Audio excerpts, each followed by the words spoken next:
Hello, Assalamu alaikum, guys. This is Jahid Hasan Shumon from Sylhet. Today, we'll discuss about IELTS reading module. আজকে আমরা IELTS reading মডিউলের একটা specific question type নিয়ে আলোচনা করব। সেটা হলো গিয়ে true false not given. True false not given কি? ট্রু হলো গিয়ে সেটাই যখন কোয়েশ্চেনে যেটা দেয়া আছে সেটা পেসির সাথে মিল খাবে, তখনই সেটা হবে কি ট্রু, মানে মিনিং মিলতেছে, তখনই সেটা ট্রু হবে। ফলস কখন হবে? ফলস তখনই হবে যখন কোয়েশনে যেটা দেয়া আছে সেটা পেসেজে দেয়া আছে বাট উল্টোটা, তখনই সেটা ফলস হবে। নট গিভেন কখন হবে? নট গিভেন তখনই হবে যখন কোয়েশনে যেটা দেয়া আছে সেটা নিয়ে পেসেজে কোনো আলোচনাই করা নেই, কোনো আলোচনা করা নেই পেসেজে সেটা নিয়ে, তখন হবে নট গিভেন। So true. প্যাসেজে দেয়া আছে Suman did this work, Suman কাজটি করেছিল। কোয়েশ্চেন হলো গিয়ে the work done by Suman, সুমনের দ্বারা কাজটি সম্পন্ন হয়েছিল। প্যাসেজের মিনিং মিলতেছে কোয়েশ্চেনের সাথে, সুমন কাজটি করেছিল, the work done by Suman. So এটার আনসার কি হবে? ট্রু হবে, কারণ আমার এখানে মিনিং মিলতেছে। এখন আসেন ফলস। ফলস কখন হবে? প্যাসেজে দেয়া আছে Emon was not interested in doing this work, Emon কাজটি করতে ইচ্ছুক ছিল না।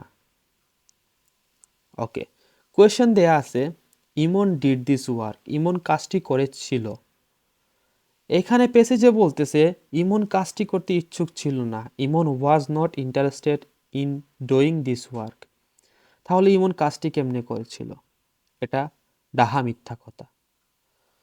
সো এইখানে এটা হলো গিয়ে কি হবে বলেন তো আপনারা? এটা ফলস হবে। কারণ ভাই আমার কোয়েশনে যেটা দেয়া আছে আমার পেসিসের সাথে সেটার সাথে মিলতেছে না, সেখানে বলতেছে ইমন কাজটি করতে ইচ্ছুক ছিল না। তাহলে ইমন কিভাবে কাজটি করছিল? অবশ্যই ইমন করেনি, তাহলে এটা কি হবে? ফলস। ফলস হবে। এখন আসেন নট গিভেন কাকে, নট গিভেন নিয়ে কথা বলি। এখানে আপনারা দেখতে পাচ্ছেন এক পাশে আইফোন আর এক পাশে পেন্সিল। এখন কোয়েশনে বলতেছে, এটা হলো গিয়ে প্যাসেজ, কোয়েশনে বলতেছে pencils are more expensive than the iPhone, মানে পেন্সিল আইফোনের থেকে বেশি দামি। এখন এটা কি আনসার হবে বলুন তো? আমি জানি আপনারা বলবেন ভাই এটা তো ফলস হবে, কারণ আইফোন অবশ্যই পেন্সিল থেকে দামি। কিন্তু আমি কি এখানে একবারও প্রাইস উল্লেখ করছি? করি নাই। তো এখানে তো কোনো প্রাইস উল্লেখ করা নাই, শুধু আইফোন দেওয়া আর পেন্সিল দেওয়া। তাহলে এটা কিভাবে ফলস হয়? একটা জিনিস খেয়াল করবেন, আপনি রিডিংয়ে কখনোই কমন সেন্স ইউজ করতে যাবেন না। কমন সেন্স ইউজ করলেই ধরা খেয়ে যাবেন ওইখানেই। কমন সেন্স ইউজ করা যাবে না। এখন যদি আমি এইখানে বলি হ্যাঁ এখন কি হবে, এটার আনসার কি হবে? এটা আনসার অবশ্যই নট গিভেন হবে, কারণ আমি ভাই এইখানে কোনো আমি প্রাইস উল্লেখ করি নাই, মূল্য উল্লেখ করি নাই। যদি মূল্য উল্লেখ করতাম, যে আইফোনের দাম যদি দিতাম, যেমন ধরেন আইফোনের দাম আমি এখানে দিলাম, সরি আইফোনের দাম আমি এখানে দিলাম, আইফোন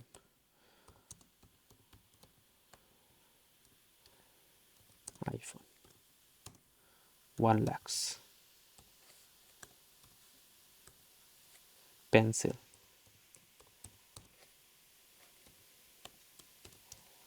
পেন্সিল কত? 20 টাকা। ওকে, 20 টাকা। এখন কি হবে? এখন যদি আমি বলি pencils are more expensive than the iPhone, এখন সেটা হয়ে যাবে ফলস, কারণ আমি এখানে প্রাইস উল্লেখ করছি। আমরা দেখতে পারতেছি, প্রমাণ আছে যে এখানে আইফোনের দাম বেশি, পেন্সিলের দাম কম। তখন এটা হবে গিয়ে ফলস। তখন এটা কি হবে? ফলস হবে। ফলস। আর আমি যদি এখন এই যে প্রাইসটা এখন আমি নাই করে ফেলি, কেটে দিই, কাট করে ফেলি, এখন কি হবে? এখন কিন্তু ফলস হবে না, এখন হয়ে যাবে নট গিভেন। কারণ আমি এখানে কোনো প্রাইজের কোনো প্রমাণ নেই, এখানে এখানে কোনো কিছু বলি নাই প্রাইজ নিয়ে, যার কারণে এইটা হয়ে যাবে নট গিভেন। এখন কথা হইল গিয়ে যে নট গিভেন তখনই হয় যখন কোয়েশনে যেটা দেয়া আছে সেটা সম্পর্কে স্পেসিফিক বা কোনো ইনফরমেশনই দেয়া নাই পেসেজে, তখনই সেটা নট গিভেন হবে। এখন ধরেন পেসেজে দেয়া আছে, পেসেজে দেয়া আছে সুমন গো টু ঢাকা। ওকে, সুমন পেসেজে কি সুমন গো টু ঢাকা, সুমন ঢাকায় যায়, ডি বড় হাতে হবে তো না, ঢাকা। ওকে, ঢাকা, সুমন ঢাকায় যায়। এখন কোয়েশন দেয়া আছে, Emon go to Dhaka, Emon go to Dhaka.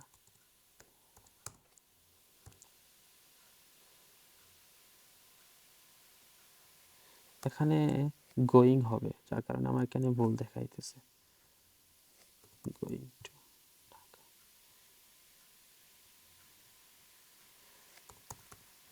Going to Dhaka, sorry, Suman going to Dhaka. Okay, এইখানে বলতেছে, পেসেজে বলতেছে সুমন গোয়িং টু ঢাকা, কোয়েশনে দেয়া আছে ইমন গোয়িং টু ঢাকা, এখানে মিলতেছে না। এখন কি হবে বলেন তো আপনারা? আমি জানি অনেকেই আনসার দিবে, ভাই এটা তো ফলস। জি না ভাইয়ে, এটা ফলস না, এটা হলো গিয়ে নট গিভেন। কিভাবে নট গিভেন? কারণ এখানে দেখেন বলতেছে আমার সাবজেক্ট কি সুমন, হ্যাঁ, এখানে কোয়েশনে সাবজেক্ট কি ইমন, তো আমার সাবজেক্টই তো মিলতেছে না। কোয়েশনে দেয়া ইমন, বাট পেসেজে দেয়া সুমন, সাবজেক্টই যখন মিলে নাই তাহলে এটা ফলস কিভাবে হবে? যখন দেখবেন সাবজেক্ট মিলতেছে না তখনই সেটা হয়ে যাবে নট গিভেন। এখন বাই ফলস কখন হবে? ফলস কখন হবে? হ্যাঁ, এখন আমি দিলাম, এই ধরেন ইয়েতে দেয়া আছে, কোয়েশনে দেয়া আছে, সরি প্যাসেজে দেয়া আছে Emon going to Dhaka, Emon going to Dhaka, এটা কি, এটা থ্রু, এখন থ্রু। এখন আমি যদি ঢাকার বদলে এখানে দিয়ে দেই সিলেট, সিলেট, এখন কি হয়ে যাবে? এখন সেটা হয়ে যাবে ফলস। এখন এটা হয়ে যাবে ফলস, কারণ ইমন গোয়িং টু ঢাকা, সিলেট, ইমন সিলেটে যায়, কোয়েশনে দেয়া আছে ইমন গোয়িং টু ঢাকা, মিলতেছে না। এখানে পেসেজে বলতেছে যে সে সিলেটে যায়, কোয়েশনে বলতেছে সে ঢাকায় যায়, তো কিভাবে মিলবে? এটা মিলে নাই, তো এখন আনসার হবে ফলস। তো আশা করছি আপনারা বুঝতে পারছেন। তো কিছু স্ট্র্যাটেজি দেখা যাক এখন কিভাবে আপনি true false not given solve করবেন। এই হলো কিছু strategy true false not given solve করার জন্য। আপনারা চাইলে পজ করে নোট মেকিং করতে পারেন। ওকে, সো ফার্স্ট স্ট্র্যাটেজিটা হলো spend time reading and analysing the question statement. আপনাকে সময় ব্যয় করতে হবে রিডিং পড়ার জন্য এবং কোয়েশনটা অ্যানালাইজ করার জন্য। রিডিং বলতে হলো গিয়ে যে আপনি কোয়েশনটা ভালো করে অ্যানালাইজ করবেন রিডিং পড়ে। দেন হলো গিয়ে read the question and underline keywords. আপনাকে কোয়েশনগুলো পড়তে হবে এবং সেখান থেকে কিওয়ার্ডস আন্ডারলাইন করতে হবে। Scan the passage and locate the keyword in the text. আপনাকে প্যাসেজটা স্ক্যানিং করে আপনাকে কিওয়ার্ডের যে লোকেশন সেটা লোকেট করতে হবে প্যাসেজে। You are not matching keywords. আপনি কিওয়ার্ডস ম্যাচিং করতেছেন না এখানে, এটা মাথায় রাখবেন সব সময়। আপনি যদি একটা মনে করলেন একটা কিওয়ার্ডস পেলেন সেটাই ট্রু দিয়ে দিলেন, এরকম হবে না। আপনাকে ম্যাচিং করতে হবে meaning. You are matching meaning, আপনাকে মিনিং ম্যাচিং করতে হবে। Watch out for paraphrases. প্যারাফ্রেজের জন্য সতর্ক থাকতে হবে সব সময়, কারণ উরুম ধুরুম প্যারাফ্রেজ দিয়ে দিবে। Watch out for common traps, comparison, all, some, majority. So এটা নিয়ে একটু আলোচনা করি যে আপনাকে সবসময় খেয়াল রাখতে হবে ট্র্যাপসগুলো, যেমন কম্প্যারিজনস থাকে, অল থাকে, সাম থাকে, মেজরিটি থাকে। যেমন ধরুন আমি এইখানে বললাম, ওকে, প্যাসেজটা হলো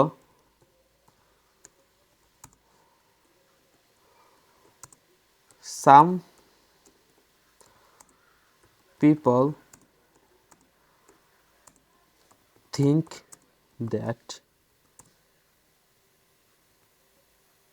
ইট ইজ গুড। সো এইটা হলো গিয়ে প্যাসেজ। এখন কোয়েশন হলো গিয়ে majority of people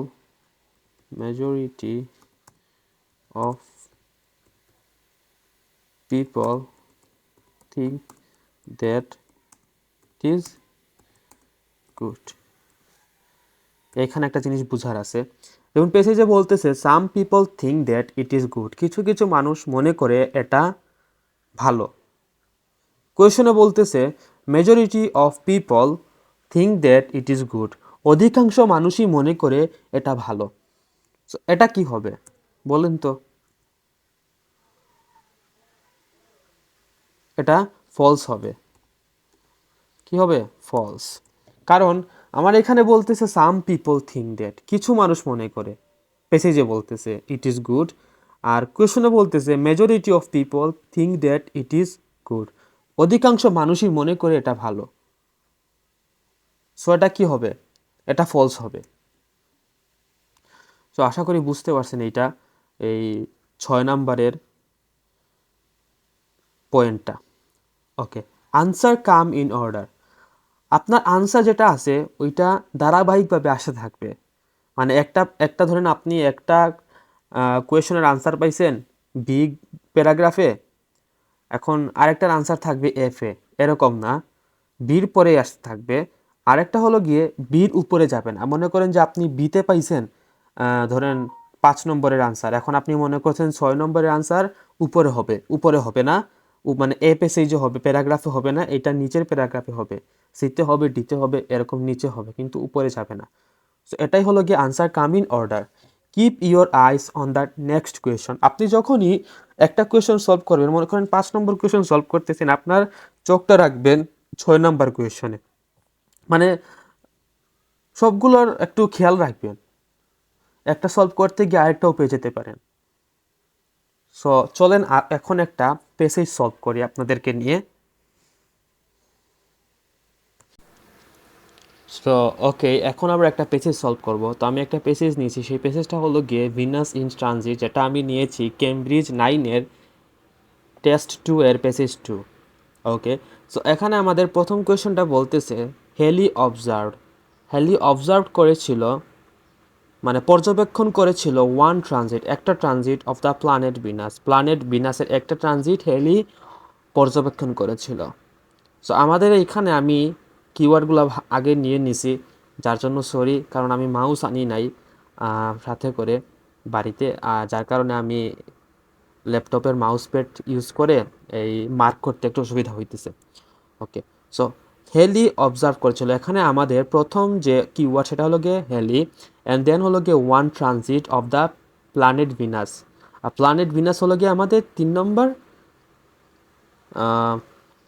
keyword. So আমাদের এখানে হেলি হলো নাম, যেটা মানে যদি কোয়েশনে কোনো নাম থাকে সেটা আমাদের মোস্ট ইম্পর্ট্যান্ট কিওয়ার্ড, কারণ এটা ধরেই আমরা কোয়েশনটা অনেক সহজেই পেসেজে বের করতে পারবো। সো আমাদের ভালো করে পড়া হয়েছে, আমরা মানে মিনিংও বুঝলাম। এখন আমরা পেসেজে খুঁজবো হেলি কোথায় আছে। এখানে যদি আমরা দেখি প্যারাগ্রাফ বি এর 1 2 3 4 নাম্বার প্যারাগ্রাফে আছে এডমন্ড হেলি। এই যে হেলি আছে এখানে,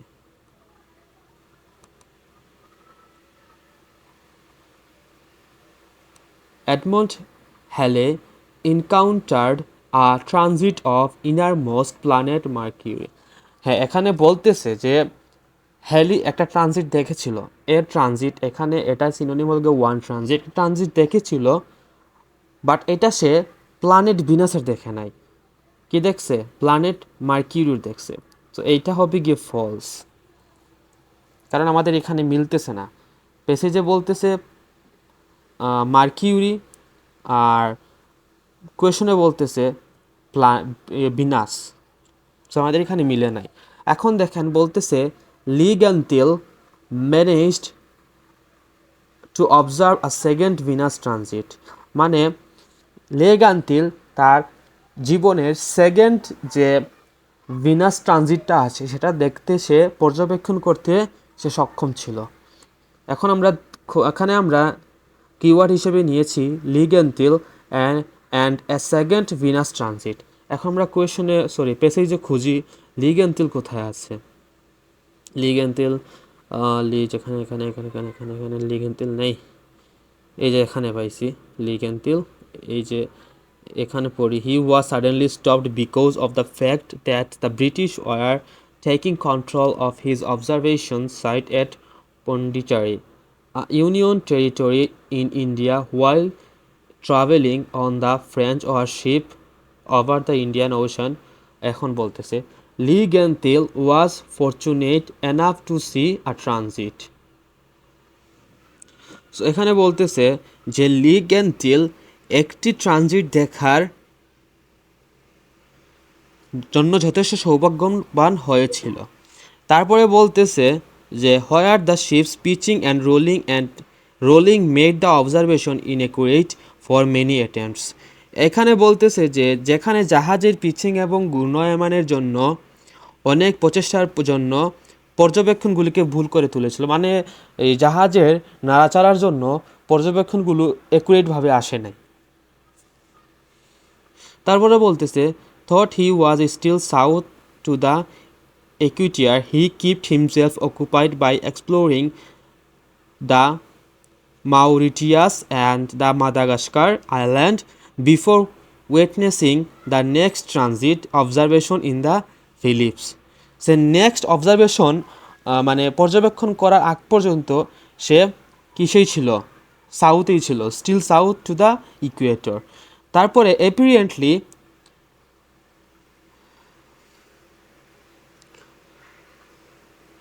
স্পষ্টতই after going thought a rough ride for 50,000 kilometers, his view was clouded out at the last moment। যখন সে নেক্সট ট্রানজিট দেখার জন্য বসেছিল, 50 কিলোমিটার রাইড করছিল, 50,000 কিলোমিটারের মধ্যে লাস্টের দিকে কি দেখা গেছে, তার যেটা ভিউ ছিল সেটা ক্লাউডেড হয়ে গেছে, মানে সে দেখতে পারে নাই।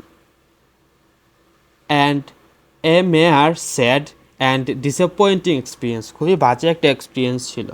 তাহলে কি মানে লিগ্যান্টিল তার সেকেন্ড ভিনাস ট্রানজিট দেখার জন্য বা অবজার্ভ সেটা সে ম্যানেজ করতে পারে নাই, এটার আনসার ফলস।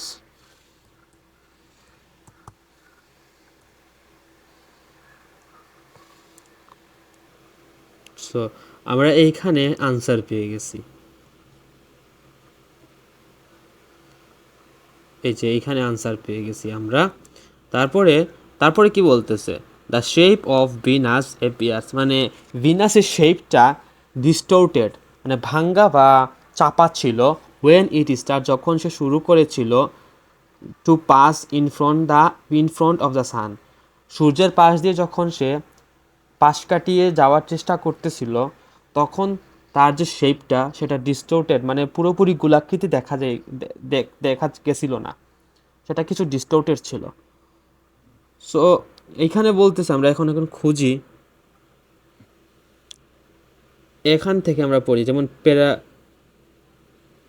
প্যারাগ্রাফ ইতে এখানে বলতেছে when Venus was crossing the sun disk, যখন ভিনাস সানডিস্ক ক্রস করতেছিল, ইট অ্যাপিয়ার টু বি স্মেয়ার্ডের এই যে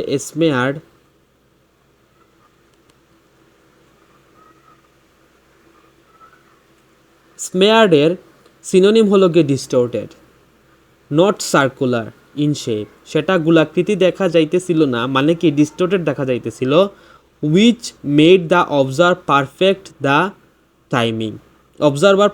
টাইমিং। এখন এখানে দেখেন আমাদের বলতেছে, আমরা আবার পড়ি, when Venus was crossing the sun disk, okay, এটা বলতেছে when it start to pass in front the sun, okay. So এখানে বলতেছে It appeared to be smeared, not circular in shape. সেটা সার্কুলার শেপটা সার্কুলার দেখা যাইতেছিল না, একটু স্মিয়ার দেখা যাইতেছিল। তো এখানে এটা বলতেছে the shape of Venus appears distorted. So আমাদের এটা মিলে যাইতেছে। সো এটা হবে কি, ট্রু হবে।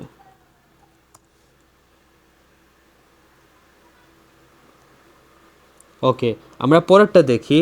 Yearly astronomers suspected that the atmosphere on Venus was toxic. মানে ভিনাসের যে অ্যাটমসফিয়ারটা ছিল সেটা টক্সিক ছিল, এটা ইয়ারলি অ্যাস্ট্রোনমার্সরা বলতেছে, সাসপেক্টেড করতেছে। এখন আমরা খুঁজি এখানে, এখানে যদি আমরা এইখানে দেখি প্যারাগ্রাফ এর, this clearly revealed by astronomers that Venus is encircled by a thick layer of gas reflecting the sun rays around it. It made both effect impossible to measure the accurate timing. এখানে কিন্তু atmosphere যে toxic এইটা নিয়ে কোনো কিছু এখানে বলা হয় নাই। যদি বলা হইতো তাহলে এখানের ভিতরেই থাকতো, যেহেতু এখানে গ্যাসটা উল্লেখ করছে। তো যেহেতু এখানে কোনো ইনফরমেশন এই বিষয়ে দেয়া নেই, যার কারণে এটা হয়ে যাবে not given.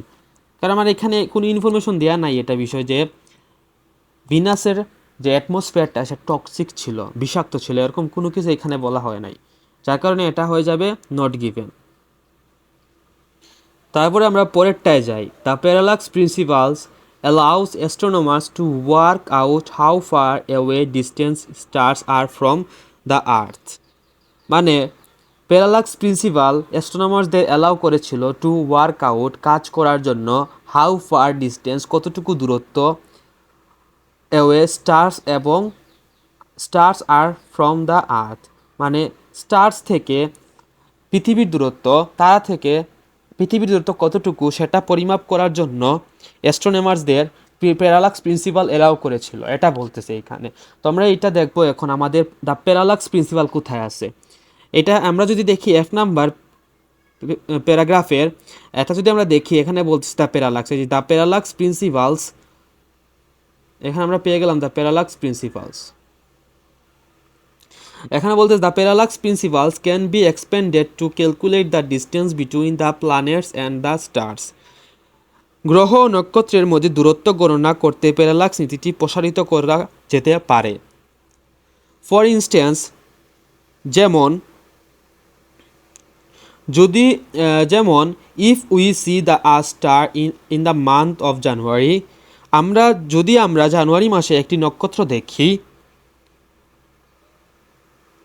when Earth is at a particular point in its orbit, যখন পৃথিবী তার কক্ষপথের একটি নির্দিষ্ট বিন্দুতে থাকে, it will look like it is in a new position from where it appeared a year ago. Since it is aware of the width and the of Earth orbit, the parallax changes enables astronomers to calculate the distance. মানে the parallax changes involves, মানে সে চালু করেছিল, যেমন ধরেন যেহেতু পৃথিবী কক্ষের প্রস্থ সম্পর্কে সচেতন, প্যারালাক্স পরিবর্তন জ্যোতির্বিজ্ঞানীদের দূরত্ব গণনা করতে সক্ষম করে। সো এখানে অ্যালাউস, এই যে অ্যালাউসের যে সিনোনিম সেটা হলো গিয়ে এখানে ইনেবলস অ্যাস্ট্রোনমার্স টু ক্যালকুলেট দ্য ডিস্টেন্স। কিসের ডিস্টেন্স? এই যে the distance stars are from the earth. So এটা অ্যালাউ করেছিল, যেহেতু এখানে ইনেবলস বলতেছে, সো এটার আনসার হবে গিয়ে ট্রু। সো তো আশা করি আপনারা বুঝতে পারছেন আজকের ক্লাসটি yes not given, true false not গিভেনের। ভালো থাকবেন, সুস্থ থাকবেন, আসসালামু আলাইকুম।